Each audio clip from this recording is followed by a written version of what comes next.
Welcome to Verdant Ride 2024. Let's learn how to carve.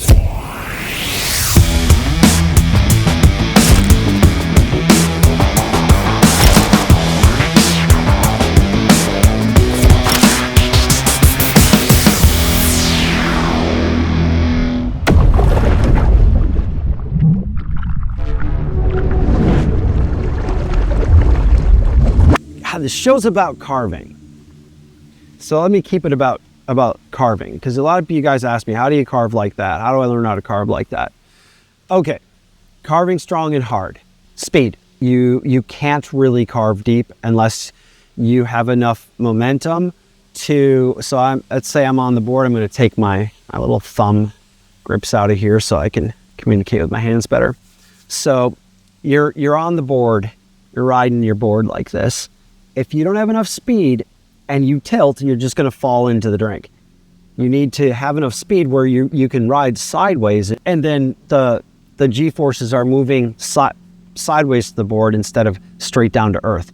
You need to counteract that, and the way you counteract it is with this force. You can then catch yourself and get right again. And when you do it perfectly, you're not just doing one turn like this and then leveling back out. You'll come in, you'll steer, and then before you get to the end of your maxim there, you would bank and then go the other way. So you get these nice big S turns. Way to learn to start doing those is to ski like a kook a little bit, in the sense that, like, use your arms, like get your arms swinging around and try to get the board to start tick-tocking. Here, I will go out today and I will actually show you like how I started tick-tocking the board, like getting it to do this kind of thing. I use my upper body, and then that forces my legs to kind of get into this motion where the board starts wobbling. You're going to look a little goofy because you're going to be, mostly surfing with your upper body, which is, not really considered great form, but it's going to teach you how to tick-tock the board. And so you just start kind of swinging your arms, like get your arms going forward and backwards a little bit, and try to get into a good controlled wobble. Then when you get done with that, then try to keep your upper body still. Keep your back arm kind of, just try to keep it behind you, and you can move it up and down. And what that can do is keep your tip. You can use it to kind of counterbalance the tip of your board. If the board starts to come up too high, you can raise your arm behind you a little bit. If your tip starts to come too high, you can bring your back arm down a little bit, bring it closer to you, and that will create less back weight. And that'll help bring your tip down. And if your tip ever starts to go too low, it starts diving, bring your back arm up, and then that'll help raise your nose again. So I found that it's harder to learn to control when you're early. It's harder to control your tip, how high it is out of the water, by using speed. That to me feels more advanced for some reason. Like, I'm good at it now, but I probably didn't get good at it until like my second summer riding, where I could like give it a little bit more juice and I could control how high out of the water I was just with speed alone. I did most of it with my body positioning when I started. And I think, that could just be me, but I was a wakeboarder, and a pretty good one back in the day. And so I was really good at controlling kind of the tension of the board and how much it floated, and carving in and out and cutting and side wiping, like doing a wake slide and that kind of thing. But I never had control of the speed. I could like up and down to my driver, but that was it. And that, by the way, was a long disconnect. By the time I did this and I actually felt the speed with most of the drivers, long time. So having the control over the speed while also having control of my feet that was a challenging thing to learn. But now that I'm good at it, I feel it all the time. I'm like, oh, I'm dipping a little bit, and I can feel my fingers start to squeeze in on the trigger, and I'm like, yep, there we go, coming back. And that is a thing I would expect most riders to not be able to master until they've had a couple of years, a couple of seasons under their belt to get good at it. And like I said, it took me a long time to master that. But so once you get your wobble gone, then I would want you to try is, and let's visualize this together. I want you to take your nose and I want you to point it down. So the board's going to start going down.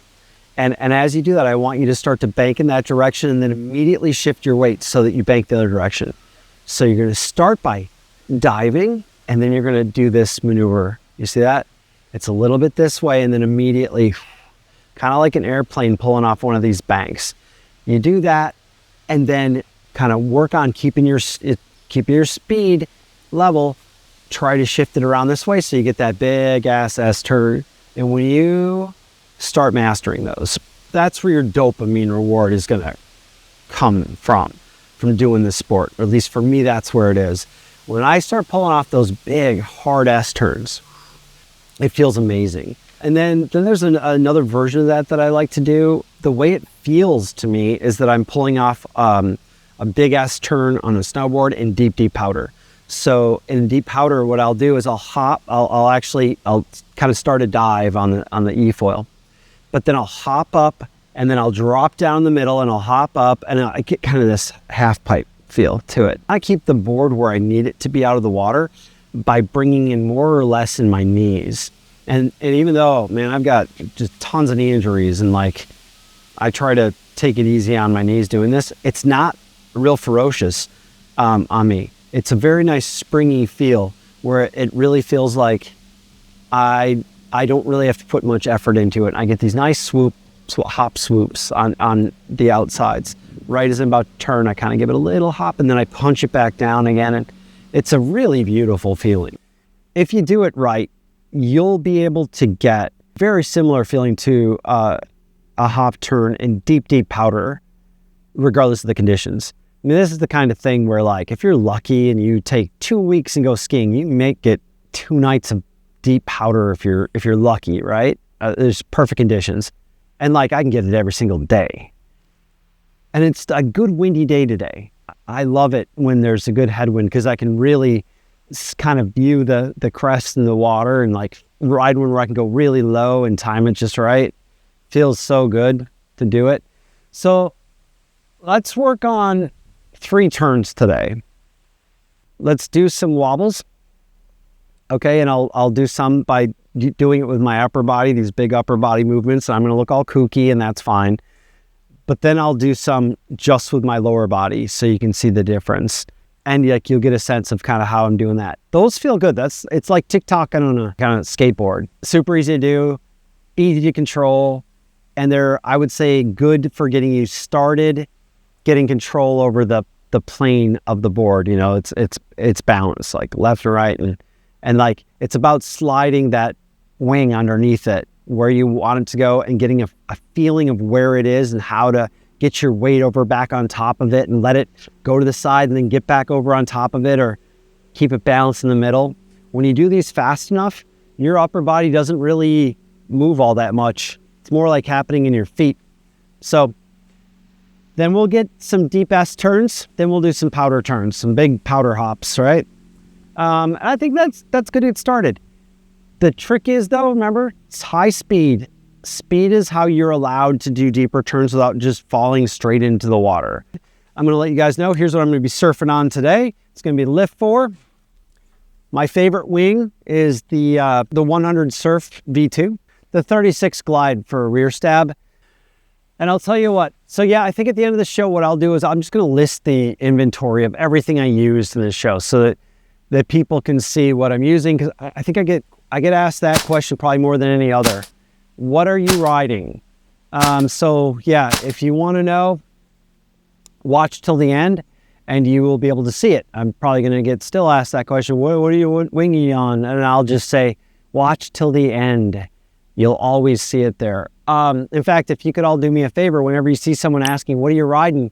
Just post on that person's message and say, watch till the end. It's always at the end for all of 2024 and probably there forward.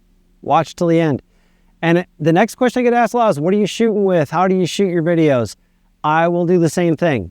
My son's in town, so I think I'm going to have him be my drone pilot today, and I'll probably just shoot it all using a drone. Watch till the end to find out which drone.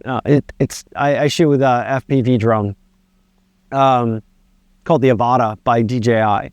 And it's nice because you can wear the goggles and it uses a super easy to use like control stick that it's one of the only drones that I would actually ever trust anyone to fly. Like I can put that on anyone And then within 5 minutes, they're threading through trees and branches without crashing. So it's pretty amazing drone, actually.